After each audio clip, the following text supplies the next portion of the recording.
Todos recordamos a Gene Wilder por sus inolvidables papeles en Willy Wonka y la fábrica de chocolate y El joven Frankenstein. Pero, ¿qué sucedió realmente tras bambalinas en su legendaria carrera? ¿Por qué la esposa de Gan guardó silencio durante tanto tiempo tras su fallecimiento? ¿Y qué revelaciones comparte finalmente sobre su vida juntos? Sin embargo, se convirtió en una estrella interpretando al científico loco en la parodia de 1974, El joven Frankenstein. Y luego está Gene Wilder, el Willy Wonka de todos los tiempos. Las respuestas a estas preguntas revelarán una faceta de Gene Wilder que el público nunca antes había visto. Primeros años. Gene Wilder, el actor que nos hizo reír tanto como Willy Wonka y el Doctor. Frankenstein nació como Jerome Silverman en Milwaukee, Wisconsin, en 1933. Sus padres, Gene y William, eran inmigrantes judíos de Rusia. Su padre fabricaba y vendía cositas divertidas como juguetes y aparatos. Cuando Gene tenía solo 8 años, su madre enfermó gravemente de fiebre reumática. El médico le dijo al pequeño Gene que intentara hacerla reír para ayudarla a recuperarse. Esto despertó el interés de Gene por la actuación, ya que encontraba alegría en ver sonreír a su madre. Cuando Gene tenía 11 años, vio a su hermana actuar en una obra de teatro y quedó fascinado. Él también quería ser actor. Incluso le preguntó al profesor de actuación de su hermana si podía ser su alumno. El profesor le dijo que volviera cuando tuviera 13 años, y Gene así lo hizo. Llamó al profesor el día de su 13º cumpleaños, y este aceptó aceptarlo como alumno. Gene estudió actuación durante 2 años, aprendiendo todo tipo de técnicas y habilidades que le serían útiles más adelante en su carrera. Pero el camino para convertirse en un actor querido no siempre fue fácil. Su madre, Jean Silverman, notó que no estaba alcanzando su máximo potencial en Wisconsin, así que lo envió a una escuela militar llamada Black Fox en Hollywood. Sin embargo, esta decisión resultó ser una experiencia dolorosa para el joven Gan. En Black Fox, Gene sufrió acoso escolar e incluso agresiones sexuales por parte de otros estudiantes, ya que era el único chico judío. Tras una breve e infeliz estancia en Black Fox, Gene regresó a Milwaukee, donde encontró consuelo y paz en la comunidad teatral local. Actuó por primera vez ante un público de pago a los 15 años interpretando a Balf. Posteriormente estudió comunicación y artes teatrales en la Universidad de Iowa, donde se unió a la fraternidad Alpha Epsilon Pi. La universidad fue una época de exploración y crecimiento para Gene, quien continuó desarrollando sus habilidades actorales y aprendiendo sobre el mundo que lo rodeaba. Tras graduarse de Iowa en 1955, su sed de conocimiento lo llevó a la Escuela de Teatro Bristol Old Vic en Inglaterra. Allí se sumergió en el estudio de la actuación e incluso sobresalió en esgrima, convirtiéndose en el primer estudiante de primer año en ganar el campeonato de esgrima de toda la escuela. Era evidente que Gene era un estudiante talentoso y dedicado, siempre deseoso de aprender y mejorar. Sin embargo, después de 6 meses en Bristol, Gene se dio cuenta de que quería estudiar un método de actuación diferente llamado el sistema de Stanislavski. Así que regresó a Estados Unidos y se mudó con su hermana y su familia a Queens, Nueva York. Se matriculó en HB Studio, una prestigiosa escuela de actuación, donde continuó perfeccionando su técnica y preparándose para una carrera en la industria del entretenimiento. Tiempo en el ejército. En 1956, a pesar de ser una estrella en ascenso en el mundo del teatro, Gene Wilder fue reclutado por el ejército. Tras su entrenamiento, fue asignado al cuerpo médico y enviado a Texas para formarse como paramédico. Por suerte, pudo elegir dónde trabajar y optó por un hospital cerca de Nueva York para poder seguir asistiendo a clases de actuación. Durante su servicio militar, colaboró en el Departamento de Psiquiatría y Neurología del hospital, atendiendo a soldados que necesitaban ayuda psicológica. Sin embargo, Gene sufrió una gran pérdida. Su madre, Jean, falleció de cáncer. Fue un momento difícil para él, pero continuó sirviendo a su país y cultivando su pasión por la actuación. Tras finalizar su servicio militar en 1958, Gene regresó a Nueva York. Consiguió una beca para una prestigiosa escuela de actuación llamada HB Studio, lo que le permitió dedicarse a sus estudios a tiempo completo. Para costearse el resto de sus gastos, tuvo que trabajar en empleos ocasionales, como chofer de coches de lujo para gente adinerada y profesor de esgrima. Estaba decidido a triunfar como actor, aunque eso significara tener varios trabajos para mantenerse. Al principio de su carrera, cuando Gene cumplió 26 años, se dio cuenta de que el nombre Jerry Silverberman no sonaba a nombre de estrella de cine. así que decidió cambiarlo por algo más pegadizo. Gene Wilder. Eligió Gene porque le gustaba un personaje con ese nombre en un libro, y Wilder como homenaje al famoso dramaturgo Thornton Wilder. Con su nuevo nombre, Gene empezó a conseguir más trabajos como actor, tanto en Broadway como en teatros más pequeños. Fue durante una obra llamada Madre Coraje y sus hijos que conoció a una famosa actriz llamada Anne Braftoft. Ella le presentó a su novio, Mel Brooks, quien se había convertido en una figura clave en la carrera de Gene. Gan y Mel congeniaron de inmediato, e incluso Mel le prometió a Gan un papel en su próxima película, Los Productores.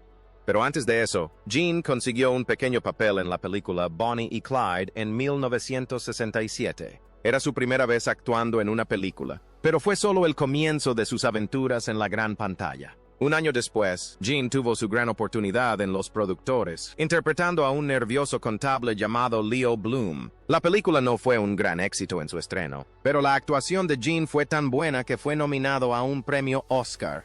Después de eso, todos querían trabajar con Gene Wilder. Su ascenso al estrellato fue meteórico. En 1969, Gene Wilder se mudó a París por un tiempo para protagonizar una comedia titulada Start the Revolution Without Me. Era una película divertida ambientada en la Revolución Francesa, y Gans se lo pasó en grande rodándola. Al finalizar el rodaje, regresó a Nueva York, ansioso por su próximo proyecto. Fue entonces cuando se topó con el guión de Quack Sir Fortune Has a Cousin in the Bronx. Le gustó tanto que inmediatamente llamó a Sidney Glazier, el productor de Los Productores, para contárselo. Juntos, comenzaron a buscar al director perfecto para llevar la película a la pantalla. Originalmente querían a Jean Renoir, un director famoso, pero estaba demasiado ocupado.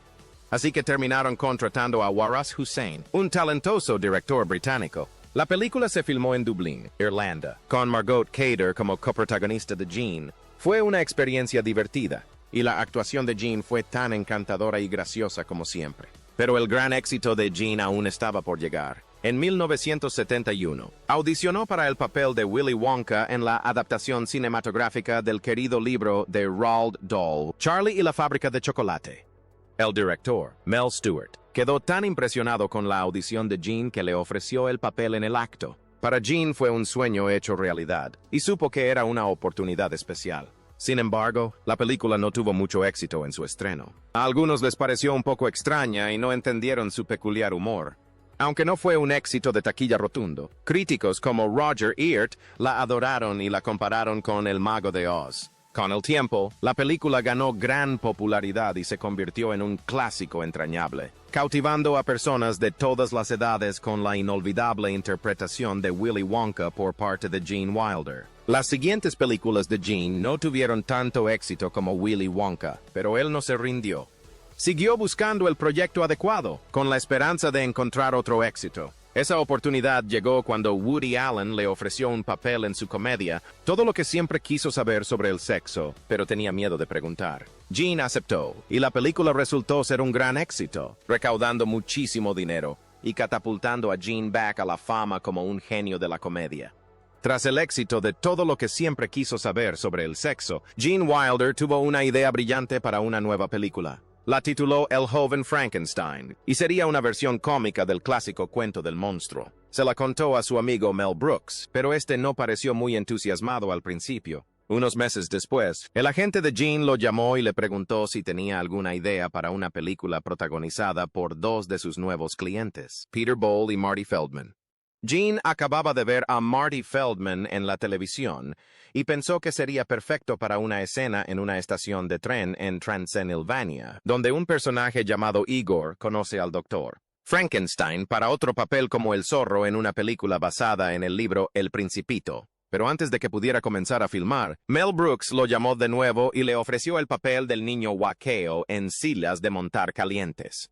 Gene filmó rápidamente sus escenas para Blazing Saddles y luego se apresuró a ir a Londres para comenzar a trabajar en El Principito. Menuda agenda. Cuando terminaron el guión de El joven Frankenstein, Jean Mel y el productor, Michael Gruskoff, intentaron vendérselo a Columbia Pictures, pero no lograron ponerse de acuerdo sobre cuánto dinero invertir en la película, así que optaron por 20th Century Fox. Gene y Mel tuvieron que firmar para la película El hermano de 5 años. Marty Feldman y Malin Khan aceptaron participar, y Gene comenzó a escribir el guión de la que se convertiría en su primera película como director, La aventura del hermano más listo de Sherlock Holmes. Era evidente que Gene Wilder era un genio creativo con una idea brillante tras otra. Películas con Richard Pryor. En 1975, el agente de Gan Wilder le envió un guión para una película llamada Super Chief. A Gene le gustó la idea, pero pensó que necesitaba un toque especial para que fuera realmente divertida. Sugirió que la única persona que podría hacer que la película fuera hilarante sin resultar ofensiva era Richard Pryor, un comediante de gran talento conocido por su ingenio y humor mordaz. Pryor aceptó participar en la película, que fue rebautizada como Silver Streak. Fue la primera vez que Gene y Richard trabajaron juntos y se convirtieron en el primer dúo cómico interracial exitoso de Hollywood. Menudo hito. Durante el rodaje de Silver Streak, a Gene se le ocurrió otra idea para una película, inspirada en una obra del famoso director italiano Federico Fellini. Gene escribió, produjo e incluso dirigió esta nueva película titulada El amante más grande del mundo. Pero a pesar de que le dedicó todo su empeño, la película no tuvo éxito entre la crítica. Esto demuestra que incluso los mejores comediantes pueden tener un fracaso a veces. El siguiente proyecto de Gene fue una comedia del oeste llamada El Chico de Frisco, que originalmente iba a protagonizar John Wayne, pero este se retiró y un joven actor llamado Harrison Ford obtuvo el papel en su lugar. Esto resultó ser un gran salto a la fama para Harrison Ford, quien más tarde se convirtió en una gran estrella en películas como Star Wars e Indiana Jones. Pero volvamos a Gene y Richard. Eran la pareja perfecta para la comedia. Sidney Poitier, el famoso actor y director, dijo una vez que cuando juntas a Gan y Richard, crean una magia especial. Y tenía razón. Su siguiente película juntos, Stir Crazy, fue un éxito rotundo en todo el mundo. El público adoró sus divertidas payasadas y la gran química que tenían en pantalla. Sin embargo, el rodaje de Stir Crazy no siempre fue fácil. Richard Pryor atravesaba un momento difícil con su adicción a las drogas, lo que complicó las cosas en el set. Pero a pesar de los desafíos, la película resultó ser un gran éxito, y aún se considera una de las películas más divertidas jamás realizadas. La amistad de Gene Wilder con Sidney Poitier dio lugar a un nuevo y emocionante proyecto, una comedia llamada Hanky Panky, donde Gene conoció al amor de su vida, Gilda Renner. Esto dio inicio a una colaboración creativa entre Gene y Gilda, quienes trabajaron juntos en varios proyectos a lo largo de la década de 1980. Después de Hanky Panky, Gene dirigió su tercera película, La Mujer de Rojo, protagonizada por él mismo, Gilda y Kelly Leo. Aunque la película no fue un gran éxito de crítica, sí ganó un Oscar a la mejor canción original gracias a la pegadiza melodía de Stevie Wonder, I Just Called to Say I Love You. El siguiente proyecto de Gene y Gilda juntos, Haunted Honeymoon, tampoco tuvo buena acogida entre el público. Parecía que estaban teniendo mala suerte con sus películas, pero eso no les impidió seguir intentándolo. El estudio Tristar Pictures quería otra película protagonizada por Gan y Richard Pryor, y Gene aceptó, pero solo si podía modificar el guión. El estudio accedió y rodaron No ver el mal, no oír el mal, que se estrenó en 1989. A la crítica no le gustó la película, diciendo que el guión era absurdo, pero aún así consideraron que Gene y Richard estuvieron geniales, junto con otro actor llamado Kevin Spacey. En su carrera posterior, Gene Wilder siguió haciéndonos reír durante la década de 1990, protagonizando la comedia romántica Funny About Love en 1990. Luego se reunió con su compañero cómico, Richard Pryor, para una última película, Another You, en 1991. Lamentablemente, en esta película quedó claro que Richard Pryor estaba luchando contra una grave enfermedad. Esto marcó el final de su icónico dúo y también la última aparición de Gene en una película importante. Sus dos últimas películas no tuvieron mucho éxito, pero eso no impidió que Gene recibiera reconocimiento por su increíble trabajo. En 1991, fue homenajeado con un lugar especial en el Salón de la Fama de las Artes Escénicas de Wisconsin, en su ciudad natal de Milwaukee. Fue un gran logro, que demostró cuánto amaban y apreciaban las personas su talento. Aunque ya no hacía películas, Gene no desapareció del todo. En 1994, protagonizó una comedia de situación llamada Something Wilder, donde interpretaba a un padre con una familia muy peculiar. Pero la serie no duró mucho y Jean decidió tomarse un descanso de la televisión. Regresó a la pequeña pantalla en 1999, apareciendo en 3 telefilmes. Una de ellas era una versión de Alicia en el País de las Maravillas, y las otras 2 eran películas de misterio donde interpretaba a un director de teatro convertido en detective.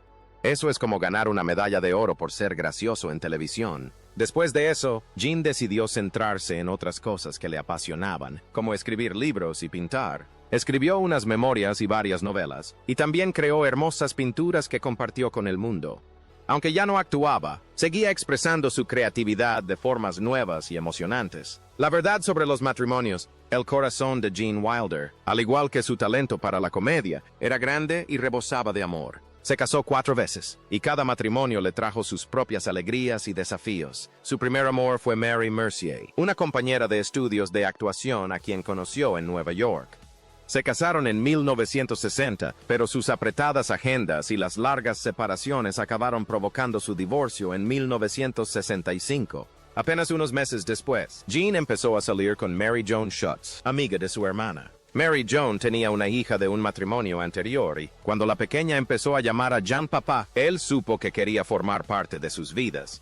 Se casó con Mary Joan en 1967 y adoptó a su hija Catherine. Pero después de 7 años, su matrimonio terminó en divorcio. La relación más famosa de Jean fue con Gilda Arner, la divertidísima comediante de Saturday Night Live. Su historia comenzó en 1982 durante el rodaje de la película Hanky Panky. Gann, un actor ya consagrado, quedó prendado de la talentosa Gilda, 13 años menor que él. Pronto se hicieron muy amigos, y su relación se transformó en amor. A pesar de estar casada con otro hombre, Gilda no pudo negar sus sentimientos por Jean y finalmente se divorció de su marido. En 1984, Jean y Gilda se casaron en una ceremonia secreta. Eran felices y estaban enamorados. Vivían en una hermosa casa antigua donde Jean pasaría sus últimos días escribiendo libros y concienciando sobre el cáncer. Pero su sueño de tener hijos juntos nunca se hizo realidad. Gilda sufrió 2 abortos espontáneos y los médicos no supieron averiguar la causa. Le dijeron que era infértil, un golpe devastador para la pareja que anhelaba formar una familia. Durante este tiempo, Gilda comenzó a experimentar síntomas extraños como fatiga, hinchazón y temblores incontrolables en las piernas. Al principio, los médicos pensaron que se trataba de un virus, pero su estado empeoró. Incluso tenía dificultades para abrocharse los pantalones debido a la hinchazón. A pesar de numerosas pruebas y consultas, ningún médico pudo identificar el problema. Los síntomas de Gilda continuaron empeorando y finalmente, en octubre de 1986, le diagnosticaron cáncer de ovario. El tumor tenía el tamaño de un pomelo y tuvo que someterse a una histerectomía y quimioterapia. Fue una dura batalla, pero entró en remisión en 1988, lo que les dio a la pareja un breve respiro de la enfermedad. Lamentablemente, el cáncer reapareció en 1989 y Gilda falleció en mayo a la temprana edad de 42 años. Jean quedó devastado por su muerte. En los años siguientes, se dedicó a concienciar sobre el cáncer de ovario y a ayudar a otras personas afectadas por la enfermedad. Jean tardó mucho en volver a tener citas tras la muerte de Gilda. Estaba desconsolado y no sabía si volvería a encontrar el amor. Pero aproximadamente un año después, decidió llamar a Karen Bear, una logopeda a la que había conocido mientras se preparaba para su papel en la película No ver el mal, no oír el mal. Su conexión fue instantánea y comenzaron a salir. Finalmente, se casaron en una ceremonia privada en la casa de Jean en Connecticut en 1991. Vivieron una vida tranquila juntos, disfrutando de la compañía del otro y cultivando sus pasiones creativas, como The Final Curtain. Gene Wilder vivió una vida larga y feliz, pero lamentablemente le diagnosticaron la enfermedad de Alzheimer 3 años antes de su fallecimiento en 2016. Tenía 83 años cuando murió en su casa en Connecticut, rodeado del amor de su familia. En un nuevo y conmovedor documental llamado Remembering Gene Wilder, Karen Bear, la esposa de Gene, compartió las últimas palabras que él le dijo antes de morir en 2016. Fue un momento dulce y sencillo, como el hombre mismo. Estaban acostados juntos en la cama, escuchando a Ella Fitzgerald cantar Somewhere Over the Rainbow cuando Jean de repente se incorporó y dijo, «Confío en ti». Entonces pronunció las palabras, «Toda esposa anhela oír, te amo». Fueron sus últimas palabras, un conmovedor recordatorio del amor que compartieron, un amor que perduró en las buenas y en las malas. Karen describió a Gene como el mejor esposo que cualquiera podría desear, un verdadero testimonio de su profundo y duradero vínculo. Lamentablemente, los últimos años de Gene estuvieron marcados por la lucha contra el Alzheimer, una enfermedad desgarradora que poco a poco va arrebatando la memoria y las capacidades cognitivas. Karen admitió que Gene nunca aceptó del todo su diagnóstico, quizás porque la enfermedad ya había afectado su memoria. Para Karen debió ser devastador ver a su amado esposo desvanecerse, pero se mantuvo fuerte y le brindó su apoyo, siempre mostrando entereza por él. A pesar de los desafíos del Alzheimer, Karen atesora el amor que compartieron. Amar y ser amado es el mejor regalo que uno podría pedir, y nosotros lo tuvimos, compartió. Sus amigos y colegas quedaron desconsolados por su fallecimiento. Mel Brooks, famoso comediante y director que trabajó con Gene en muchas películas, dijo que aún no se recuperaba de la pérdida. No podía creer que Gene se hubiera ido y lo extrañaría muchísimo. Incluso los Oscar homenajearon a Gene Wilder, incluyéndolo en su montaje especial en memoria de Gene Wilder en 2017. Fue una forma de celebrar su increíble trayectoria y su impacto en el mundo del cine.